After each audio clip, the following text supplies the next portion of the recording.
Hello, everybody.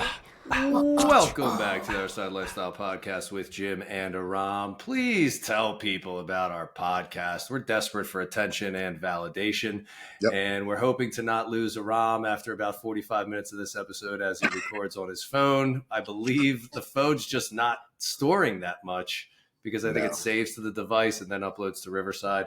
But Aram is so committed to you, the audience, that he said he will buy a laptop. So it's not just me the last 15 minutes of these episodes. Today we're going to talk about pork products, cortisol, and carnivore with Allan Bacon. Get it? Hey, Jim. Hey, Aram. Thank you for having me on. It's a good thing to start it off with some levity. Yes. Yeah. We're going to cover it all. Without levity, what do we have left in this fucked up industry that we're in? I have levitation. Does that count? Well, that's the THC talking. Yeah. Which brings us to our sponsor, Sprinkle. Please visit buysprinkle.com to get bulk amounts of THC powder that you can sprinkle into any beverage for a high time without the hangover. Wow. That was good. Welcome 15 for 15% off. They're not a sponsor, in case anybody thinks they really are. But tag them. Maybe we can make it happen. Yeah, tag us. Tell them you found out about Other Side Lifestyle Podcast. Last time we saw Allan, we chatted about, we did a kind of a deep dive on supplements. I think we beat the drum of creatine and magnesium and all those fun things, which hopefully you guys have been utilizing those things if you need them. But today we're going to talk about the funny side of fitness and nutrition, which is all the crap that the lay person is exposed to on a daily basis, including ridiculous claims by ridiculous people. And Allan, I think, does a really nice job of tackling those claims in a really funny but also informative way. The videos have been spot on, man. I don't know what you're using to edit your videos or how much patience you have, but it's a hell of a lot more than me. He's using somebody in a different country. That's what he's using. I wish. It's taken me 4 hours or so on every damn reel. I've actually taught myself how to use Premiere Pro. Clearly not well if it's taking me that long. 4 hours? Yeah. Yeah, well, that counts, script writing, filming, editing, all that kind of stuff. And, it's one of those things where one of the things that you were talking about before we got on the air was, there's only so many things that you talk about in fitness, and the research only moves along at such a speed, right? And so you end up rehashing a lot of topics. And so for me, whenever I talk about things online, one of the big things that I try to do is entertain myself. And so these videos are more for me than anybody else. And so, I ended up putting kind of a sarcastic, hopefully fun spin for people on things, because it's something that allows me to continue creating and have some fun doing it. Yeah, it gets out of control. Sometimes it does. Well, I think the problem too, and I wanted to say this on the podcast that we did yesterday, I think we always have a negative connotation towards the lay public for what they consume, but it's like they're essentially asking for it, right? Because a lot of people don't really care to be educated as much as they care to be entertained. Right. So people like Brecca, people like whoever that fucking guy, who's the dude that runs to the Eddie Abu or whatever his name is. Yeah. People like that are just far more entertaining. They have the eyeballs. They have the video editing teams that they pay for. So their content just comes off a lot more sensational and a lot more fun to watch, as opposed to like you and I sitting there and being like, cortisol's not a problem. CGMs are unnecessary. Calorie deficits work. Like, we've beaten that drum 1,000 different times, but that's why we don't have the millions of followers. But it's also like we have to find this fine line between communicating practical evidence-based shit and actually making it somewhat entertaining so people will actually find it, because they're not going to find us first.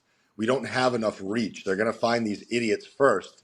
Then that's going to be the thing they're indoctrinated to believe. And then we have to beat that belief system out of them when they actually hire us as professionals, because those people don't even have anything to offer. I think that's why you see coaches getting so, I don't want to say bitter, but up in arms about these type of, hyperbolic influencers, because of the way that the social media algorithm works. You get a lot of people that put in so much time to put out good information. I mean, both of you guys do that. Aram, you're always trying to put out really helpful, practical type content. And then to see a guy just sit there screaming about, how you can't eat oatmeal, it kind of sends you a little bit, right? I don't know how you feel about it. I'm kind of getting, and you do it in a better way than most if you're ever pointing out an individual, like in what they've shared. Yeah. I just feel there's so many coaches that are just using other people's content that they hate and trash talking them and giving their spin on it. It's like you're still just giving attention to those people versus just educating on your stance. What's your view on that? And I don't know. It's difficult, and it's difficult, and I see a lot of comments, concerns by other coaches where it's like, just put out the right information. And I think in a perfect world, that's how it should be. I absolutely do. I think that the problem with the way that the world is that these people, much like Aram was pointing out, is they essentially have free reign of the social media algorithm. And they do because negativity and hyperbolic claims spread much better. They spread much better. I mean, they've even done A/B psychological studies where they'll say, okay, here are two instances. Protein is good for you, or don't eat protein. It's going to cause this problem. People will ignore the protein is good for you. 100% of the time, they ignore it. And every A/B study shows this. When there's something sensational, when there's something that goes against the grain, which is typically what these people are doing, because let's be honest, nutrition and fitness, the specifics can be complicated, but the general view is not really that complicated. People know that they need to be eating better. People know that they need to be exercising. People know that they need to be sleeping and stress relieving. That message isn't sexy. Something different is attention grabbing, and particularly the negative. You'll see a lot of people that will go out and their entire shtick is that they scream and curse. I mean, Eddie Abu is a good example of that. The reason that they do that is because it stops your scrolling and makes you pay attention. Now, here's the problem. When we have people like that have all of the reach, and I mean, look at every major podcast you can think of. How many of those are putting out legit information, and how many of them are just hyperbolic nonsense? Well, I mean, it's gotten to a point now where if you listen to a Tia or Huberman, or even like, I hate to say it, but like I loved everything up until Forever Strong, and then after she got notoriety, even Dr. Lyon now is like starting to make claims that I'm looking at, and I'm like, why are you overcomplicating this? And it's gotten to a point because it becomes a celebrity thing. And like once they start to, and that's why like I love that Aragon went on Huberman and hasn't changed at all. Like I know that Allan will always be Allan. I know that Allan will always be a reliable beacon of information. I don't give a shit how many he can go on fucking Rogan tomorrow and nothing would change about Allan because he has a shred of integrity that a lot of other people just don't have. Whereas like the second you sell the book and the second you hop on Huberman, you become a household name. But these people are talking about optimization for individuals like you and I who have the basics drilled down almost perfectly at this point. Whereas your average person that listens to this shit, they're going to sit there and be like, well, I was missing this supplement or I was missing this cold plunge technique. That's the big thing. I think everybody's looking for the one thing they're missing, and they're looking for, like your example, Allan, of like if it was told protein's bad. Person's like, oh, see, I knew I didn't have to eat that much protein. Like they're looking for that reason to not do a basic, or they're looking for the one thing that they weren't doing is what's missing, and that's that shortcut, easy way out. I think what you said there, Aram, is not even necessarily true. It's not. This is what's good for the top 1%. I think a lot of it's not good for anybody, and that's the problem. They're going for people that have inflammatory stances because it's purely inflammatory, not because it's going to be beneficial for anybody. I mean, telling people, oh, if you spend 3 minutes in a cold plunge, you're going to get 250% dopamine increase. One, that's never been shown. That was the claim that was made. It has never been shown in research. There was a study. What does that even mean anyway? Right. Yeah. How does that come out to a practical outcome? Yeah. Cool. And so it's all an attempt to like sell cold plunge tubs or to sell AG1 or to sell whatever. Like that's all what this is. It's subversive. So when, going back to what Jimmy was talking about, what is the point of these, reactionary videos? I agree that there are ways where it's purely for vitriol. And I don't love that. You know, I like, do we have a point that we're actually talking about this for, or are we just trying to bash the person just to bash the person? Yeah. And so I can identify that. Now, here's the issue is that these reactionary videos, a lot of people are kind of grouping them into the thing where, like, if you do any of them, then it's always either vitriol or it's not. And that's not necessarily the case. And I think that the reason that it's not necessarily the case is one of the things that I've noticed, and Allan and I have done this a lot. We've done a lot of those, you know, we'll comment on something. Now, we will typically only look for people. We only do this to people that are essentially massively taking advantage of others. They're using their platform to prey on other people. I never pick up, like, you know, that the person that made a mistake by accident and, you know, is trying to do this. It's usually the people that they're doctors. They're these, you know, essentially considered specialists in these fields, and they're blatantly misrepresenting biology, you know, nutrition, all of these things. And in general, you would, if you're using that person, it would be because they have an influential size following. You wouldn't do that if some doctor who had 500 followers is doing a post. Not unless it was massively dangerous, the recommendation that they're giving. I find some people that they're doing it. This is just a little guy. Like, why are you wasting your time and showing how angry you are at this person with 300 followers? Who gives a shit? And usually, if you see mine, I'm never really angry at mine. That's probably one of my problems. That's why I said, but you do a good job. That's why I like yours compared to other people. You're just calmly stating facts and showing the evidence versus the other people who are like, this is fucking like, it just, for me, turns me off. I'm like, I just don't even like you as you do it in a very kind, nice way. Even if you're adding sarcasm, it's light and it's usually for levity's sake. But see, here's the thing. When we have these really large accounts that are doing this type of thing, and this is one of the things that both Allan and I have noticed in the time since we've been doing these things. If somebody makes a claim, just a random one, like women can't train fasted, right, or whatever it is. What? That's true. That they can't train fasted. Yeah, I saw that on a. Let's record this. Video. I'll do a reactionary video to this later. Yeah, and they shouldn't train fasted if supplementing with creatine, I believe, is what the facts are with that. It depends on their star sign. But what we found is if we just come out with the information, we see these types of claims, we're like, oh my God, this is really bad. You know, that's a poor example of something that would be negatively affecting somebody. But if we got an example of something that could be negatively affecting somebody, we'll go out and we'll say, okay, we'll put out the right information and people will take notice. The problem is I found that the general public does not put two and two together. So if like, I'm thinking about the women thing since we're talking about that right now, but there's one doctor influencer that says women have to do 4 sets of 4 reps. That's it. They can't do anything else. She's super famous, millions of followers. That's what she tells women. I have worked with a lot of women that have been coming from that. And they're like, you know, I had never lifted before. I'm trying to do all this. I feel like it's really dangerous for me. I don't enjoy lifting like this. I can't see this as being sustainable.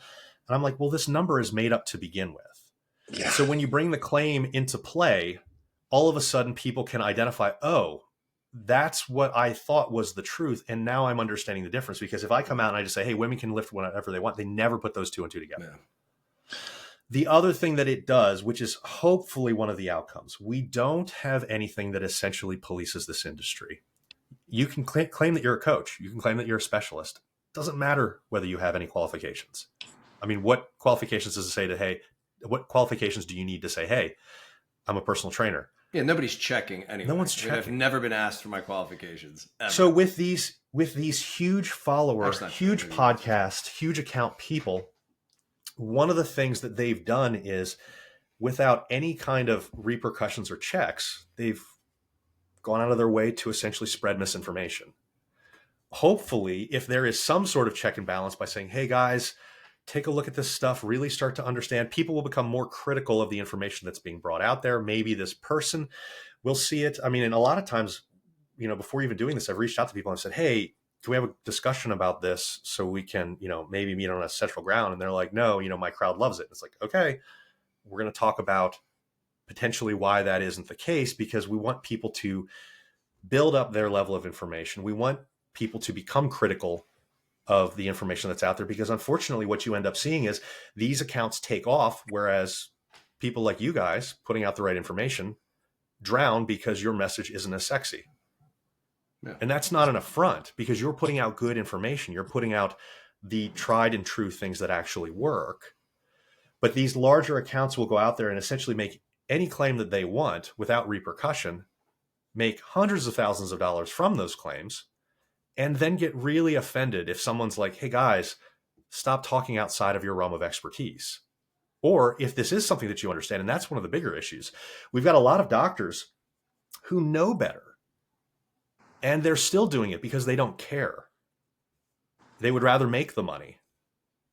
And that's reprehensible. If you guys saw Danny Mantraga's post recently, where he, I guess, quoted this thing, whatever. If you want to make a lot of money in the fitness industry, lie. If you want to make like a shit ton of money, lie to women. Yeah, 100%. But there's nothing more true than that, because I see it every single day. I think, my client of mine who's a coach too, Carmen Hayward, she did one of Mary Claire Haver's videos where she talks about, one day it was calorie deficit doesn't work against visceral fat, which you and Allan already obliterated. And then the next time she had a video, it was, well, if you starve yourself, you'll lose visceral fat. And then anytime you ever comment on these things or legitimately even ask questions, because even like with the word inflammation, which is now being thrown around on an hourly basis on Instagram, I don't think anybody has any fucking clue what inflammation actually means outside of acute swelling because you got a bee sting, a bump, or you have an allergic reaction to something. People don't understand the idea or how to quantify, or if it's even dangerous in a long-term sense of what is actual internal systemic inflammation. How do you measure it? What is it? Why is it a problem? Nobody wants to explain it. Everybody talks about it ad nauseum. It gets thrown around multiple times per day on everybody's posts and how it's responsible for all sorts of disease states, but then nobody actually breaks it down and explains it. And every time I go into somebody's comment section, I'm like, just tell me, because I'm trying to educate myself, what the fuck are you talking about? What is inflammation? Like, I understand when I bump my elbow and it swells up, that's local acute inflammation. Are you talking about the same thing happening inside in my heart or in my liver or in my kidneys? Like, what are you actually, are my veins getting inflamed? Like, what's inflamed? Seed oils. It's always right. Like, I saw that today. Well, and seed oils are the number one cause of systemic inflammation. What the fuck? Which is very ironic since they're anti-inflammatory. That's the funniest thing, is that there's literally no data showing that they're inflammatory outside of when they cause an excess of calories that leads to body fat deposition. That's what anytime that came up before, I'm like, there's just not a lot of logic or common sense with stuff when somebody's like, it's the seed oils that are causing this. Well, what foods have the seed oils? It's all the pastries and all that. So maybe it's the excess calories from high fat, high carb food. Right. Nobody's just drinking glasses of seed oil. They're eating too much every cake, muffin, everything that you're consuming. So just because that ingredient's in it doesn't mean that's the thing that's causing it. It's just no logic. Well, even straight sugar isn't inflammatory in the absence of a calorie surplus that causes body fat gain. And I understand where the confusion with the seed oils comes from. There was the carnivore crowd is usually the ones that are pushing the seed oil fear-mongering. At least that's where it started. And they use things like the Framingham study and some of these other studies from like the 50s. And in the 50s, in the seed oil groups, they included artificial trans fats. And artificial trans fats are incredibly bad for you, which is why they're illegal in the United States. You cannot add artificial trans fats to foods. You know, I've talked about this in the past.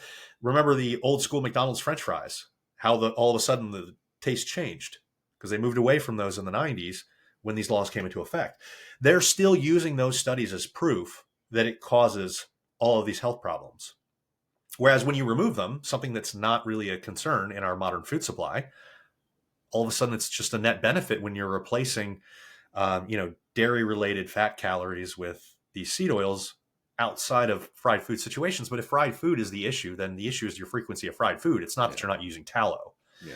And the other thing that they reach for is omega-6s. They're like, okay, well, omega-6, you need to improve the omega-3 ratio to omega-6. Omega-6 is the issue with inflammatory problems. No, mechanistically, in the beginning, when we first started looking at this, we had one mechanistic study that maybe suggested that was the case, and it blew up from there. It wasn't showing what was happening in a living human. It was mechanistic. It doesn't show a health outcome. And then as we got more and more data, the systemic reviews are looking at it and they're like, okay, well, it doesn't really seem to cause inflammation, but it was too late at that point. People had grabbed onto those mechanistic underpinnings. And that's actually how a lot of these big accounts that push this hyperbole and these wild claims, they will use mechanistic claims. They'll be like, okay, well, look, when we look at this in like a petri dish, or when we look at this mechanism in isolation, it does this, and therefore it's probably going to lead to this. But then you look at the outcome data and it's completely different, because our body has compensatory mechanisms. We've got other things that are working. We've got, the problem with these inflammatory accounts is it's like all of the information on a topic is a dark room. And they'll come in and they'll shine a flashlight into one corner and they'll say, this is the topic. I know what it is. Here are my answers to it.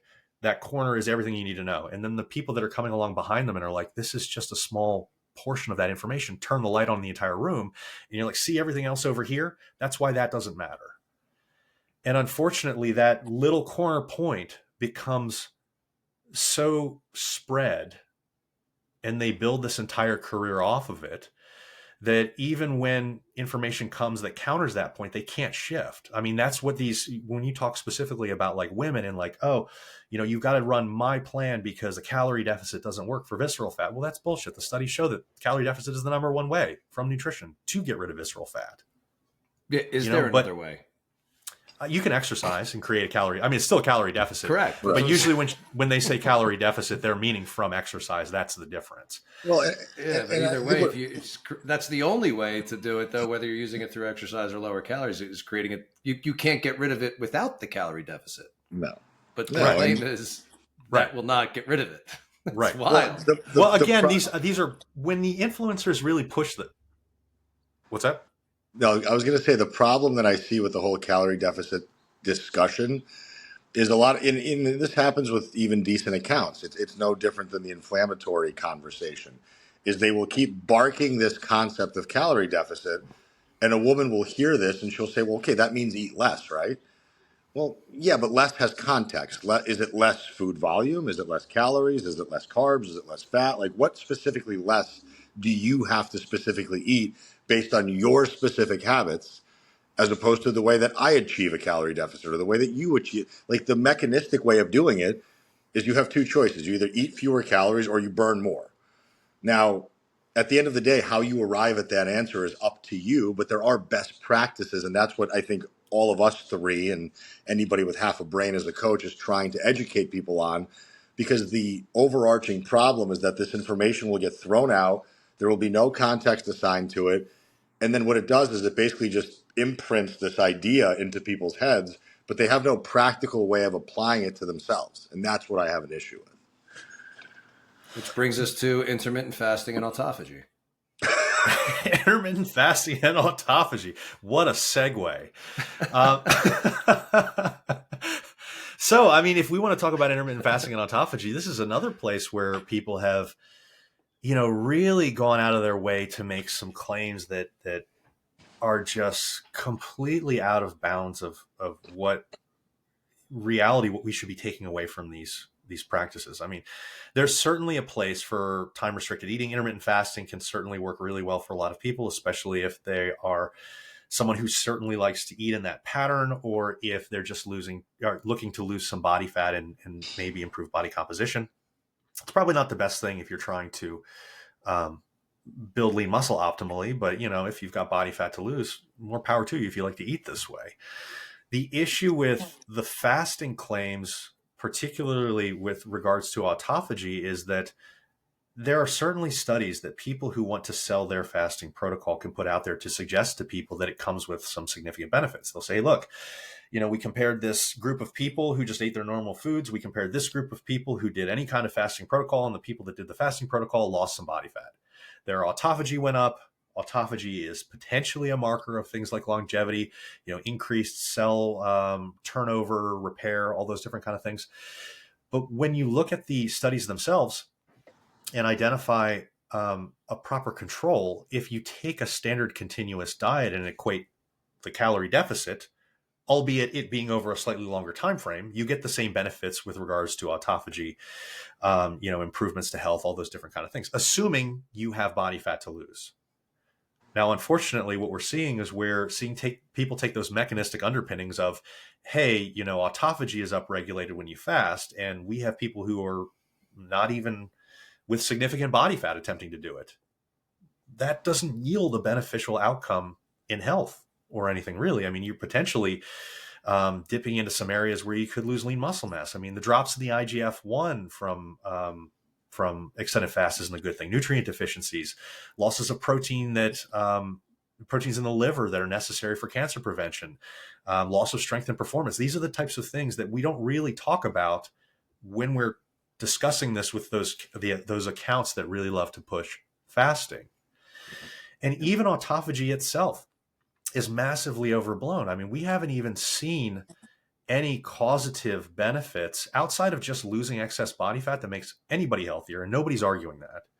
If you're above 20% or more for a male, if you're above 30% or more for a female, it probably makes some sense to focus on losing some excess body fat. Get into 10 to 20% range for men, get into 20 to 30% range for women. That's typically where we see that bell curve that's really nice for health.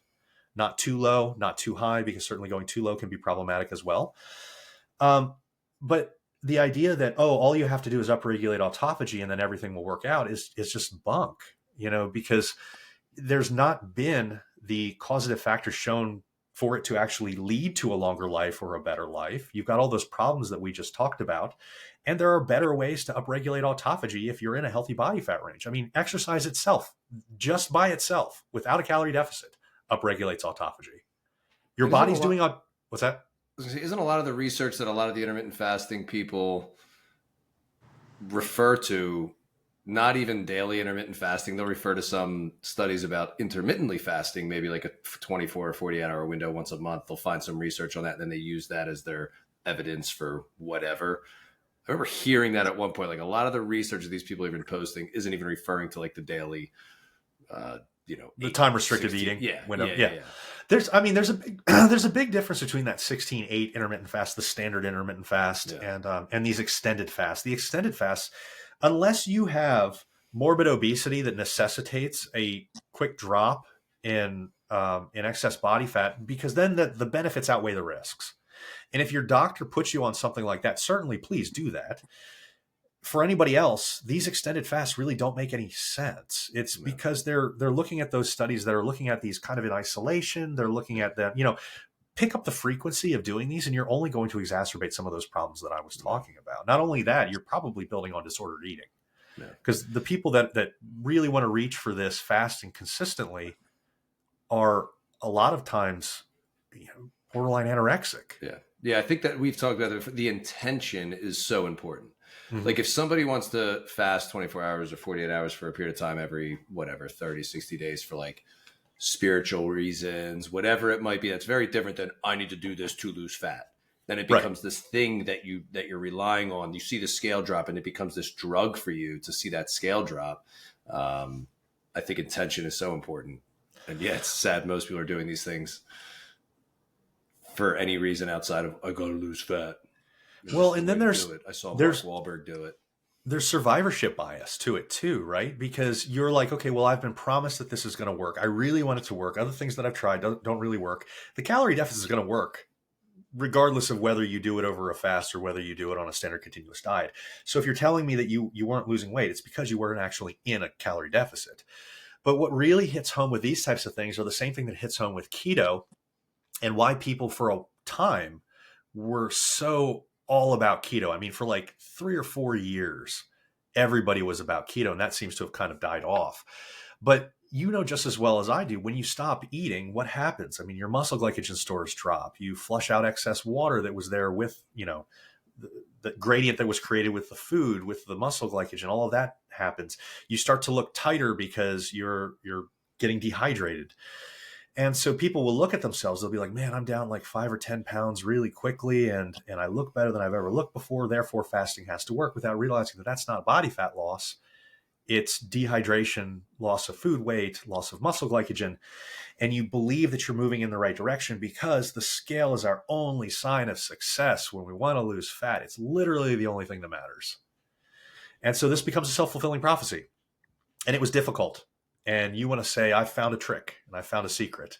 And then people will spread that. And they won't tell you 4 or 5 months down the road when they had to stop doing that because they were starting to feel really bad. And, all of the negatives were starting to set in. And you never hear about people, from at that point. But for that first 2 or 3 months, when they're down all that weight and they're telling everybody in the world.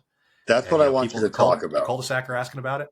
I think this is one of the most important topics in fitness and nutrition that never gets covered, is the idea that self-reporting is the biggest problem that exists. And from what I understand, and obviously you read more studies than I ever have or will, even in a lot of nutritional studies, people are still self-reporting calorie consumption.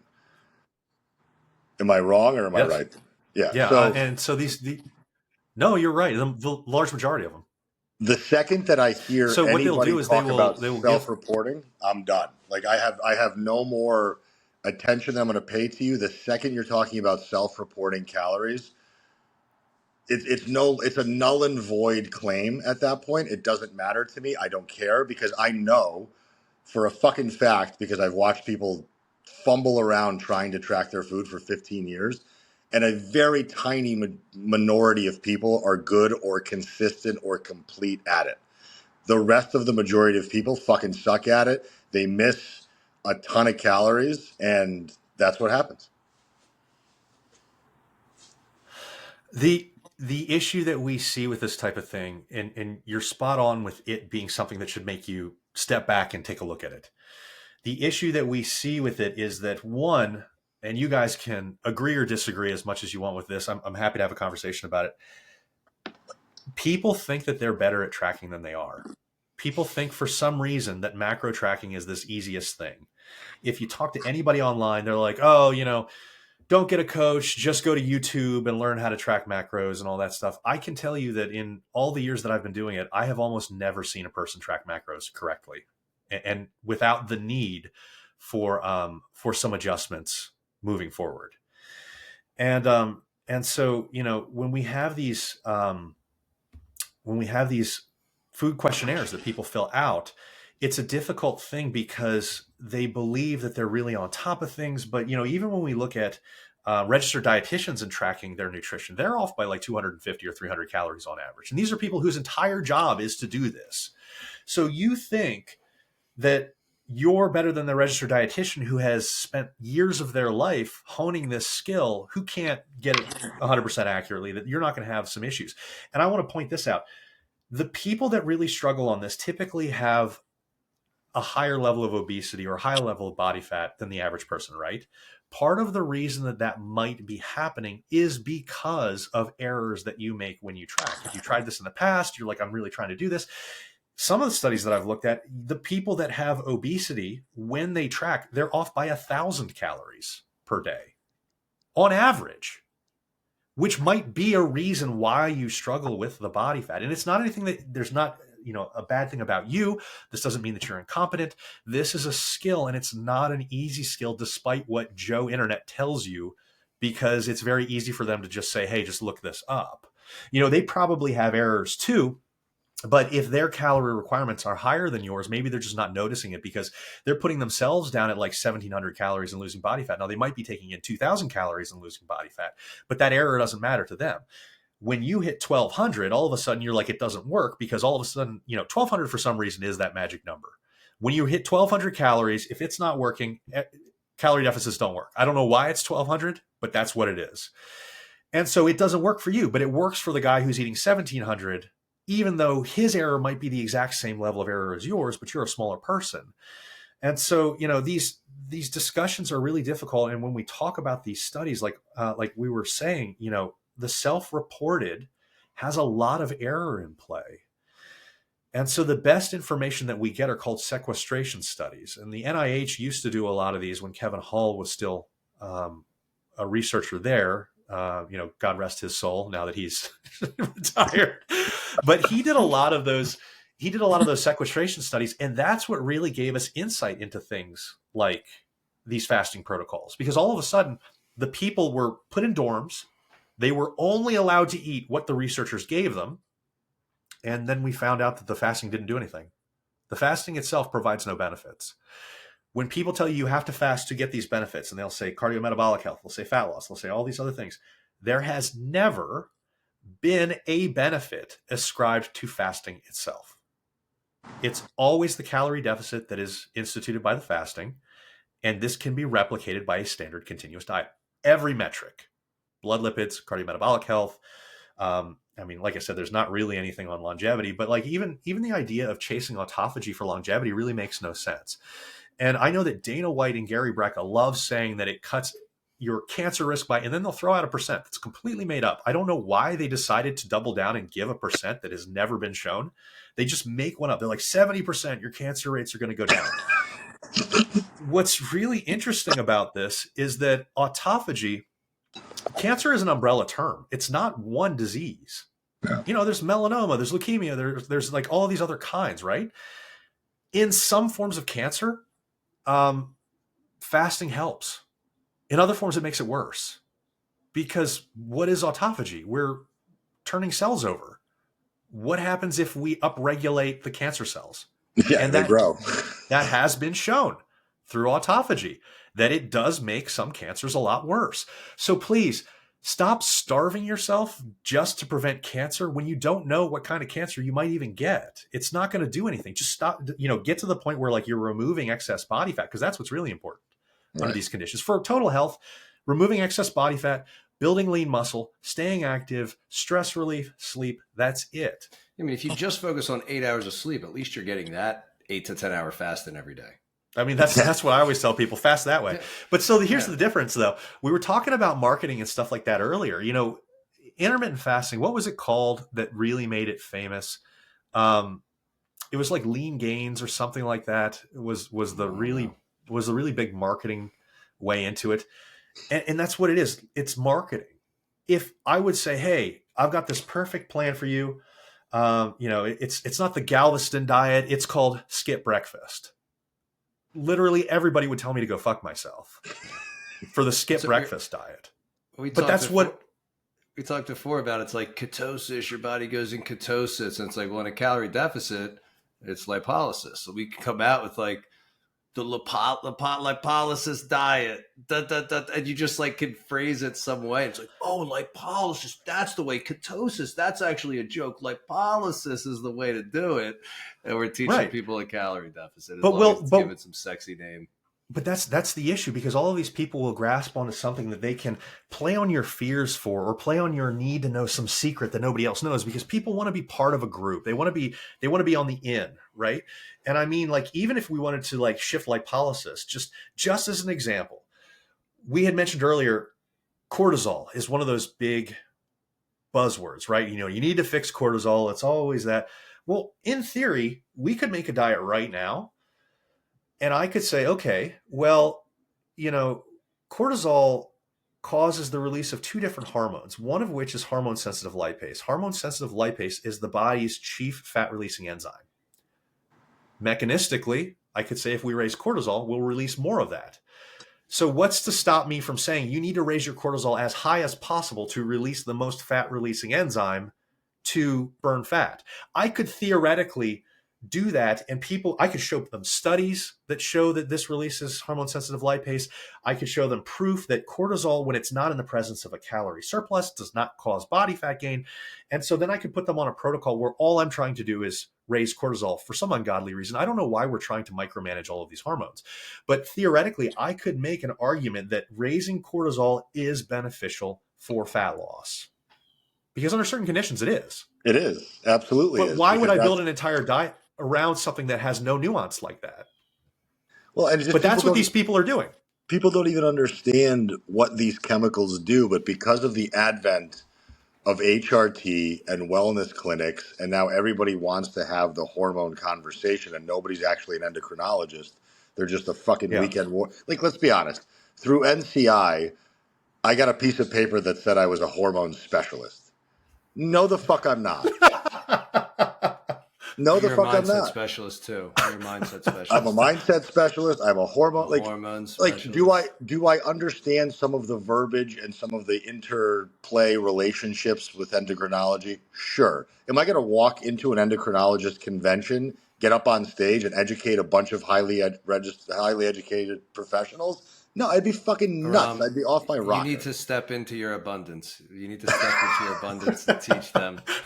I think that what you said before, like just knowing that there's such a vast disparity in accuracy of tracking it, and people who have tried it and they're not successful with it because they're not doing it well, it almost becomes understanding why somebody would look to a fad diet because I just have to cut out carbs, I just have to fast, I just have to whatever. And whether they realize it or not.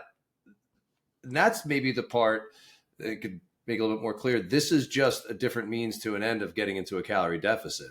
Right. So you can try them out, but that's at the end of the day. It's not because it's keto. It's not because you fasted, just because it was a different strategy to get into a calorie deficit. And it worked for you because you didn't have to count your calories.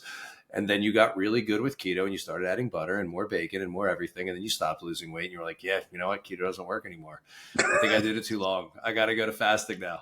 You know, it's if people kind of understood that a little bit more. But yeah, it didn't work.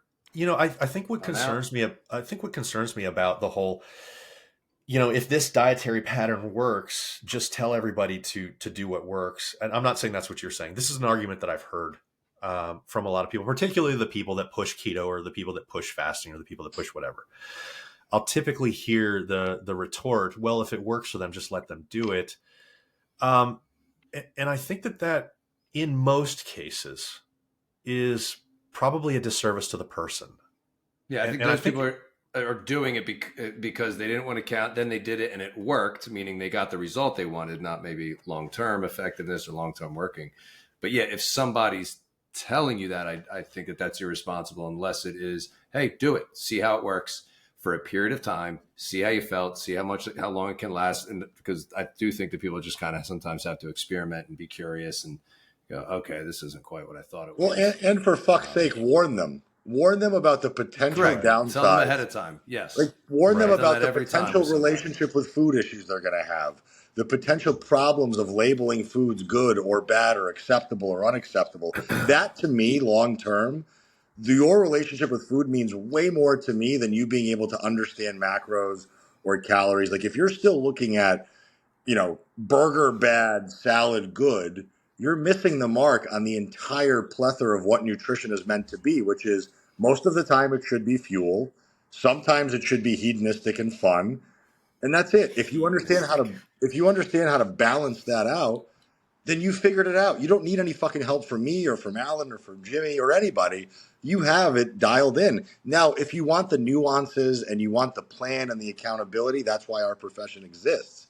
But if you're still walking around under the guise that this singular thing is the reason for obesity, or it's this food group, or it's soda, or it's sugar, or it's insulin, or blame whatever thing of the hour you want to blame, and you don't want to actually look at your own dietary patterns and habits, then there's not going to be a diet that ever saves you anyway. My concern is the short-term thinking that a lot of these promote. And I worry about that in a lot of things because there are restrictive diets, there are, you know, the disordered eating types of things, the sustainability with a lot of these things. Like, you know, if you consistently do extended fasts and then that's your only way to control your calorie deficit, how does that prepare you for binging and purging, basically? Yeah. How does that prepare you for the future? If, you know, carnivore is a big thing where I've seen this a lot recently, both carnivore and veganism. For me, I fully support vegans for ethical reasons toward treatment of animals. I think that vegans, just like people in carnivore, I think that there is, for a large portion, a lot of people think that it's healthier for one reason or another. And certainly a plant-forward diet is much healthier than the standard American diet, yes. What concerns me about things like carnivore in particular is that, you know, someone will get on carnivore, they'll cut out all their carbs, and all of a sudden they'll start losing weight. Yeah, because that was a huge portion of your daily calorie intake, right? But these people don't really understand the full negatives. I mean, what happens in 10, 15, 20 years when you've cut out fruits and vegetables?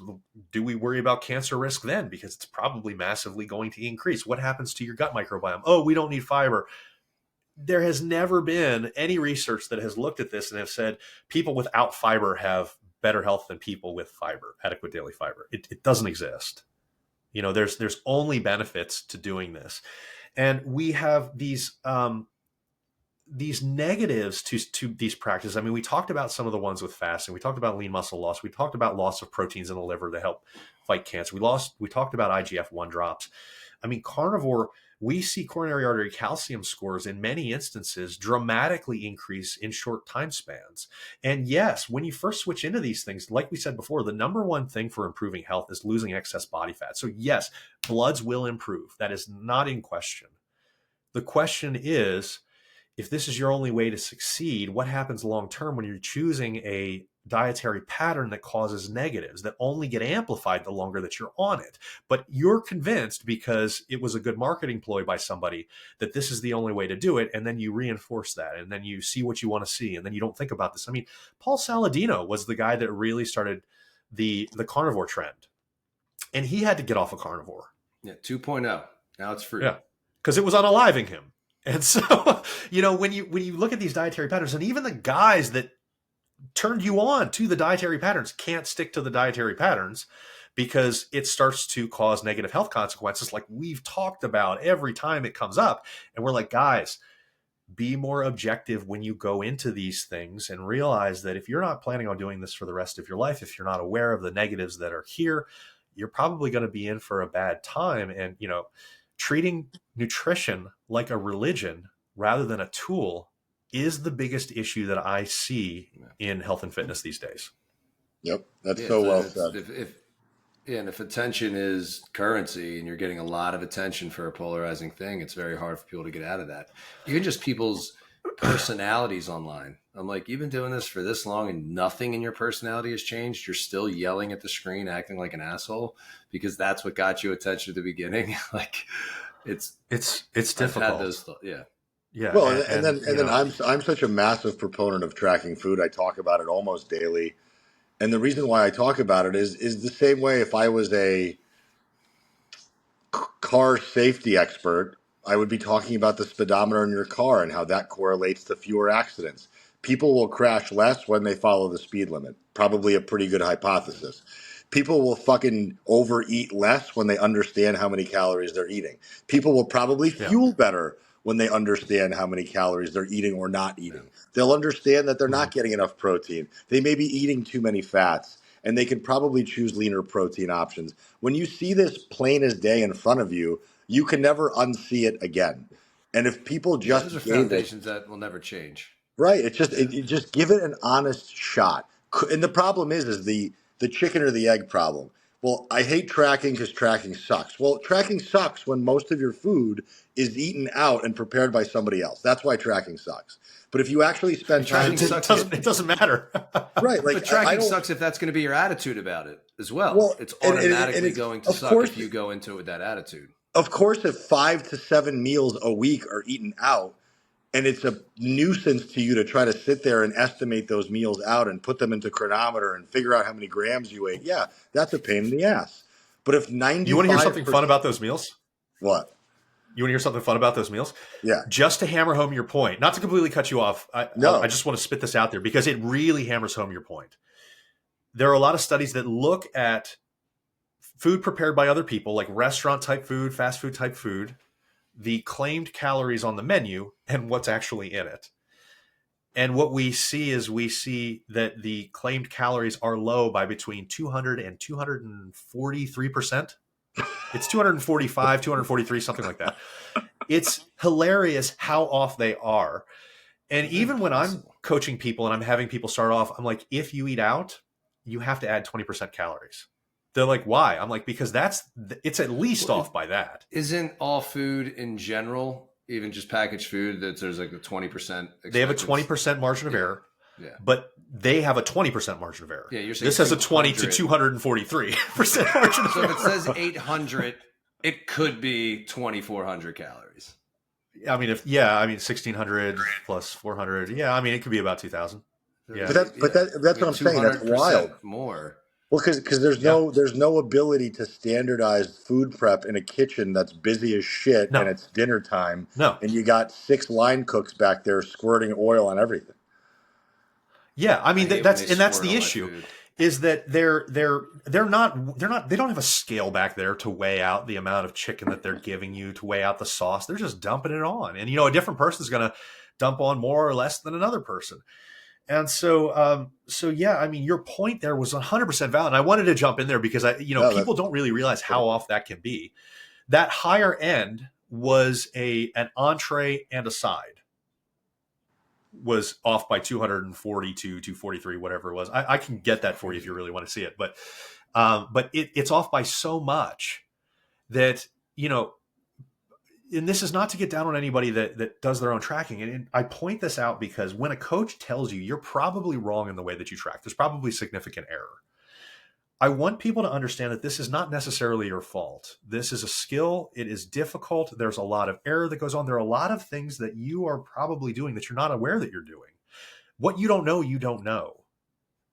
And this is where people really, really get caught up. I mean, are you monitoring whether you're weighing raw versus cooked? That blows people's minds too. And so where do we start to clean these things up? And I love the idea of intuitive eating,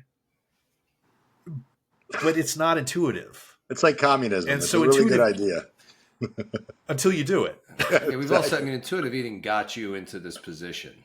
Yeah, I mean, yeah, if you eat the way that your body feels like eating, that's where obesity comes from in a lot of cases. And discordant hunger cues are a very real thing. Yeah, smoke a fat blunt and do intuitive eating. Let me know how it works out. Yeah, so you need to do educated eating. But educated eating is more difficult than people think. And this isn't a conversation to make people feel bad about where they are. This is a conversation to say, hey, guys, look, this is what it is. When you accept that, you can start to make changes to actually go beyond that. I mean, if you're saying, hey, I've struggled and I've tried all these different things and now I'm doing keto and now I'm doing fasting because nothing else worked. The issue isn't that a standard calorie deficit doesn't work. It's that something along the way that you were doing it was wrong. Yeah. Either you're tracking wrong, you're choosing the wrong calorie levels. I mean, if you're trusting MyFitnessPal to tell you the right calorie levels, maybe that's the issue.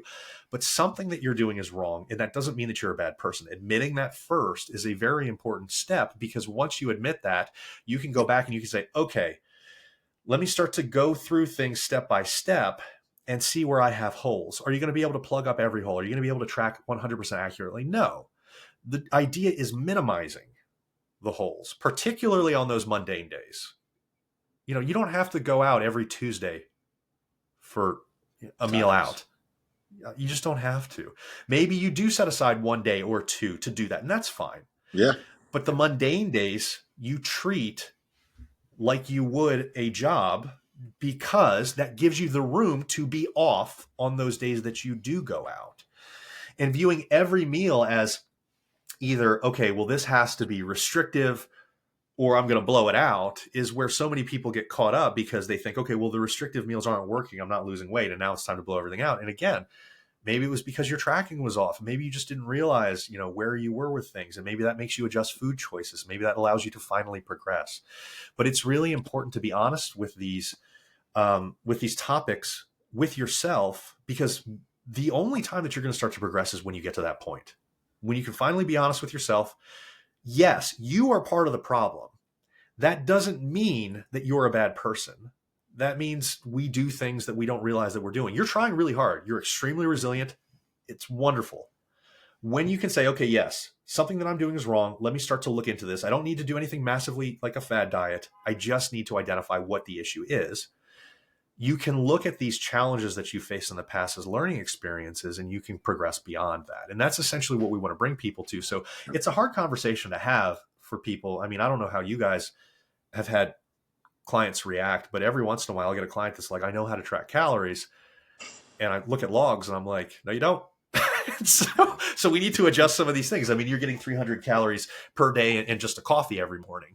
I think that's such an interesting narrative on just people's perspective on life and everything, like their relationships. Is that the type of person that's blaming their boss for everything, blaming their kids for everything, blaming other people for everything? I mean, everything that you just said about looking in the mirror, taking responsibility and everything with your nutrition, I challenge the person who's feeling that way about tracking food. Are you also doing that in other areas of your life where it's everybody else's fault? Because once you do take that responsibility, it's going to be a radical change in your life. What are you doing? What are you bringing to the relationship with food? What are you bringing to the relationship with your spouse, with your kids, with your colleagues, all of that stuff? And there's nothing shameful about that. I think that's the hang up for most people. Yeah. People do not like to feel incompetent. We love feelings of competence. We love feeling like we know what we're doing. I mean, think about the people that you've worked with that are getting into the gym for the first time. A lot of times there's apprehension there. And there's apprehension because they don't really know what's going on. They don't know what to expect. They don't know if they're going to feel good about it. You know, and it's not a comfortable place to be. But oftentimes discomfort is the way to success. And unfortunately, you just have to go through that. I mean, you know, I always bring up like Michael Jordan. I mean, he was cut off of what was it, JV in his freshman year? Yeah, high school. And you know, you can't expect the greatest basketball player of all time to immediately go out and you know, be 100% from the free throw line. Why do you expect yourself to know something more complicated than just putting a ball in a basket immediately? It doesn't work that way. So give yourself some grace. Essentially, it's funny because take responsibility, but give yourself some grace. And what's really cool about taking responsibility is that when you finally succeed, you also get the credit for overcoming it. You know, it can't work one way and not the other. You require that first way to get to I've built my confidence. I feel better about it. I can make my own choices, but it takes that hard look at yourself first to be able to get there. I love it, man. I think that's a good wrap, man. Before we lose Aram, especially, I think that was a great. Unless there was something else Aram wanted to ask, I thought that was. I'm just happy that I'm still here on everything. I know he only got kicked out once. If you don't watch on YouTube, but he came back in, and he's not super delayed, which is nice. He's pretty much right in there with it. I think you're right. I think his phone is logging the episode. It's trying to store it all because this will save it on your computer, then upload to Riverside afterwards. And I think it starts to cut off at that point. Well, Allan, man, thank you so much for coming on. Make sure you are following him. His link is in the show notes. And I'm going to stop saying bye, Aram. What are you going to say? Well, thank you. Thank you guys for having me on. Yeah, I was going to say till next time. Till next time. How's that? Good. Till next time. Good.